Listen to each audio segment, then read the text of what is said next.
All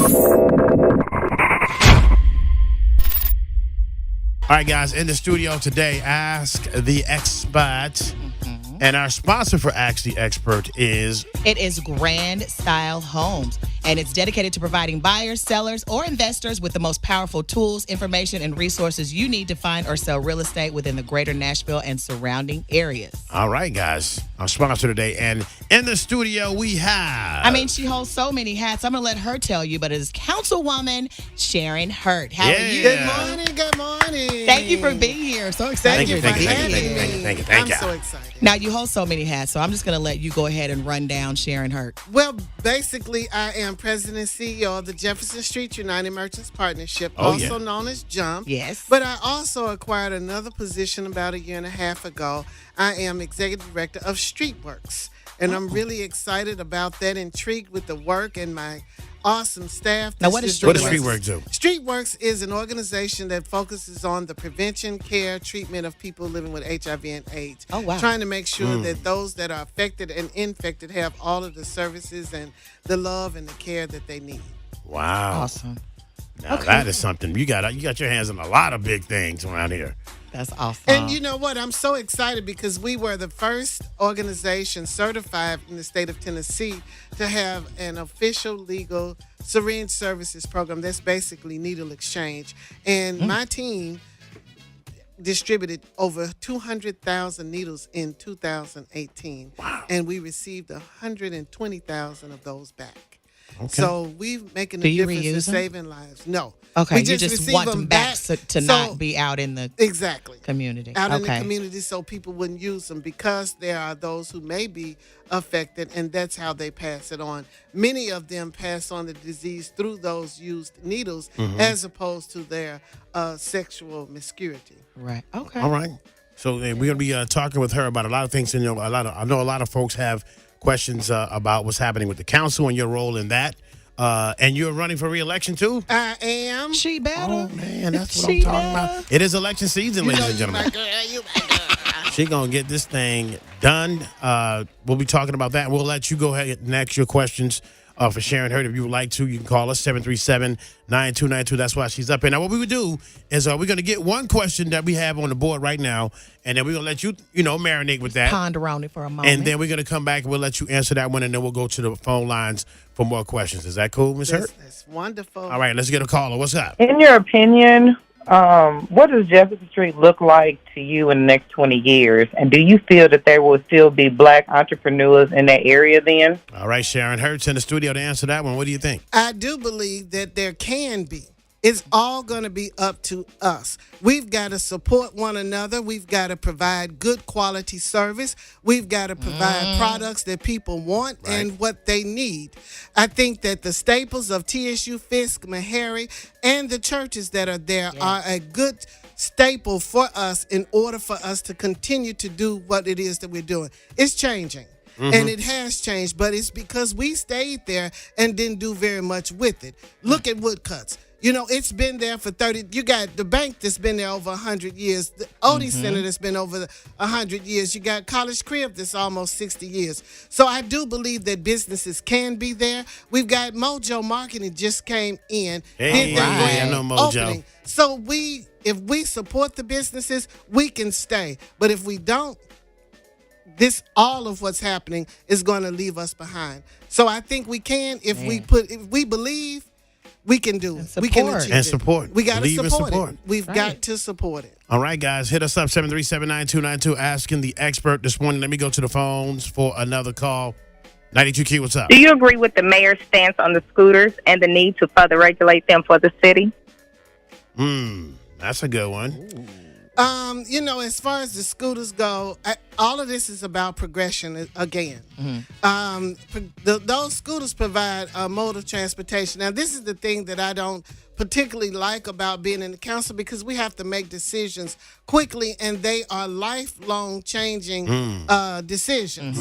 But when we were deciding on the scooters, we are also having to deal with the whole transportation bit. The transportation didn't pass, so now we are in some kind of whirlwind of what it is that we're going to do to provide some mode of transportation. So when you add all of those things in, it makes a difference. Now, Henry Ford was talked about, thought he was crazy for creating a car. Mm-hmm. So those folks who had horses and buggies were saying it's going to be accidents, it's going to be crazy, people are going to get killed. And they did. But look at it now. Right. So it all depends on your environment, your progression. The people out in California believe that the scooters are good things. You got millennials, you got these young folks that want to get on it.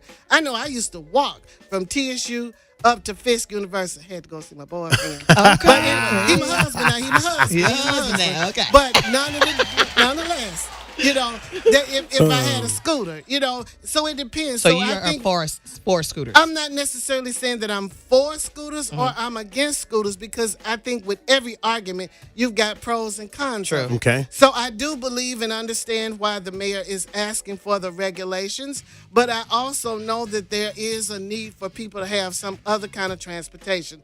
So I would look at the whole scheme and see, now, based on it, how is it working? Is it a good thing? Is it going to work? Or is it, and for the accidents and the things that happen, what about the percentage? Is it going to be feasible in order to provide this transportation for those who need it most? All right, guys, we're asking the experts. Sharon Hurt is in the studio. She's councilwoman at large. She's also the president, CEO of Jumps and Streetworks. And she know her stuff, She know what's honey. going on around here. If you want to ask a question, get an Wanna know honest something about answer. Nashville. And she's from Memphis, so she gonna talk straight to you. My question is, I understand the voucher bill just got passed, but it was only passed for Shelby County schools in Metro Davidson County. How did it happen? What were steps that we could have taken as a community to prevent that, if any? And where do you see that going in the future? Wow. Okay.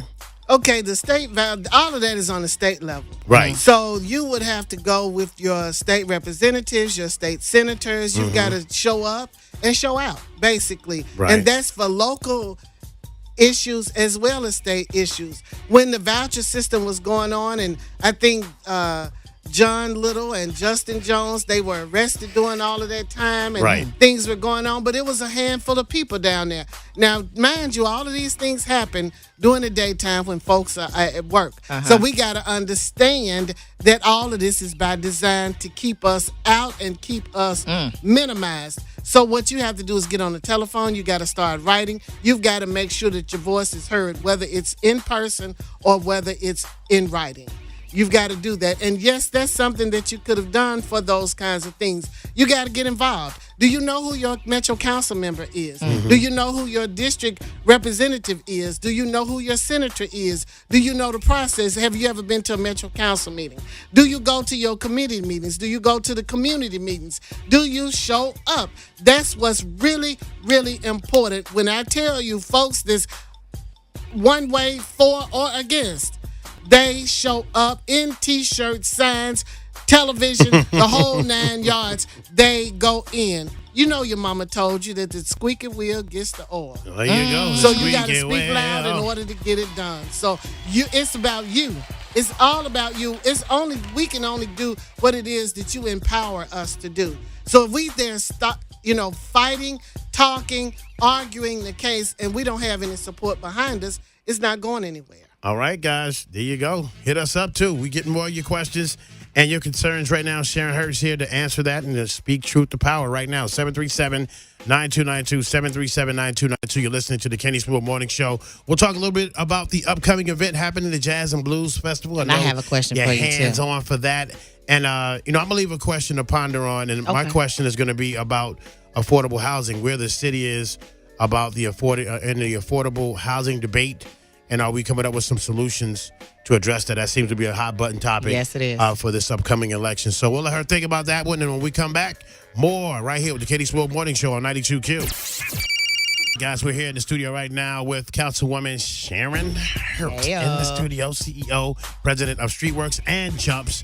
And the question I asked before we went to the break was about affordable housing and where that is in the debate and how the city's shaping up to get things where people can afford to even live in the city. So, Kenny, let me go back to the other question about the vouchers and all of that. Shelby County, Davidson County. I just wanted to be recognized that that's where the highest population of African Americans are. Oh, yeah. So all the things that they are doing is by design.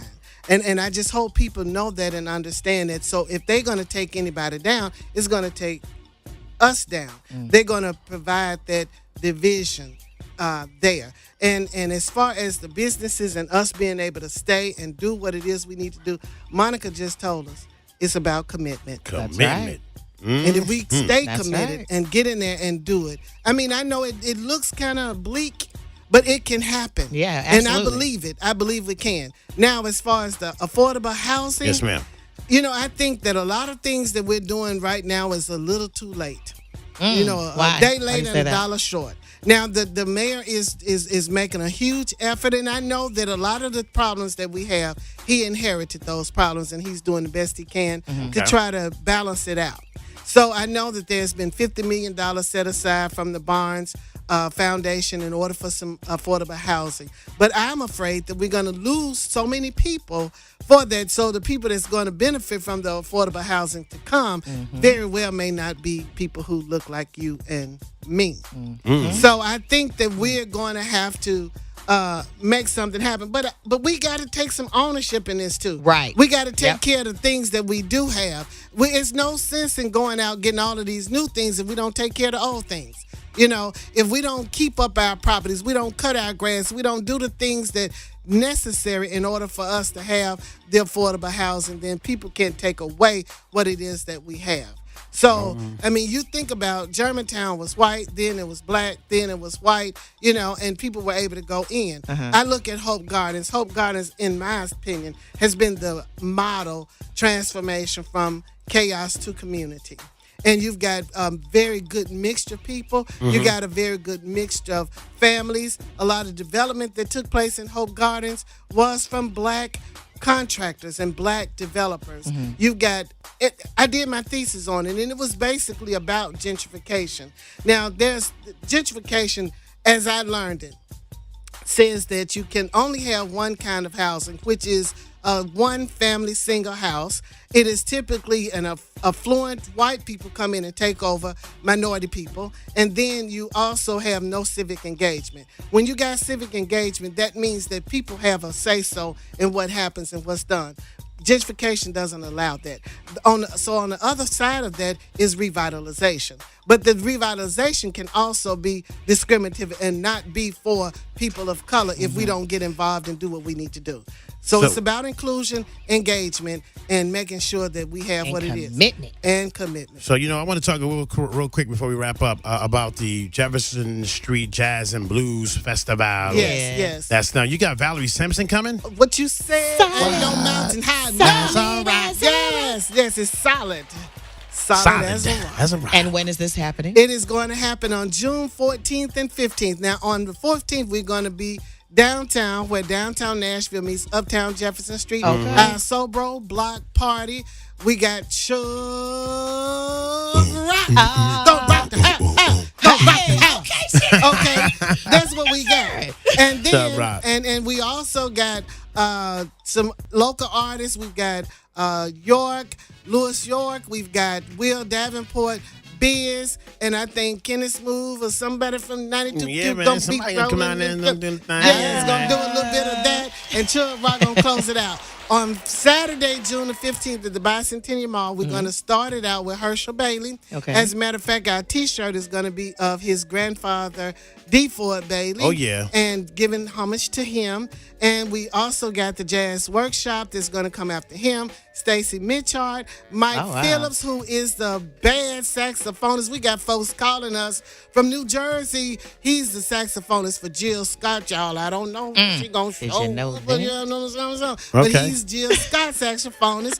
And then Valerie Simpson is going to take us to the house. When I tell you, she got 10 folks coming with her, okay? Okay. It's going to Oh. be off the chain. That is going to be amazing. June And it's 14th. June 14th and 15th. And Yeah. you can get tickets and information too on our website, Yes, you can. 92qnashville.com. It'll take you straight to their website so you can get your tickets and be available for that. Yes. In the building right now, Sharon Hurt